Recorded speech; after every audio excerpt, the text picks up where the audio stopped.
अस्सलाम वालेकुम दोस्तों, एच स्टोर की जानिब से तमाम दोस्तों को मेरा सलाम। दोस्तों, खूबसूरत किताब बच्चों की इंपोर्टेड प्रीमियम क्वालिटी की किताब लेके हाजिर हुआ हूँ। एलिस इन वंडरलैंड इसका नाम है।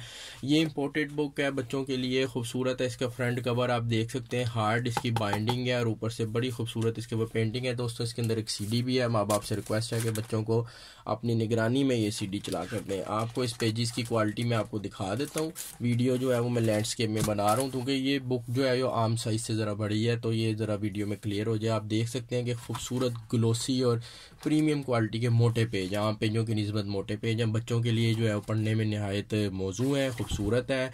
छोटी छोटी कहानियों में ये किताब में एक्सप्लेन की गई हुई है एक पूरी कहानी, और आम अल्फाज में, बड़े अच्छे अल्फाज में इंग्लिश में एक्सप्लेन की गई है। वीडियो की डिस्क्रिप्शन के अंदर इसका लिंक मैं ऐड कर दूंगा, जिससे आपको भी चाहिए एच स्टोर पे ऑर्डर प्लेस कर सकता है, नहीं तो फिर व्हाट्सएप पर रब्ता करके भी अपने बच्चों के लिए किताब मंगवाई जा सकती है। थैंक यू जी, अल्लाह हाफिज़।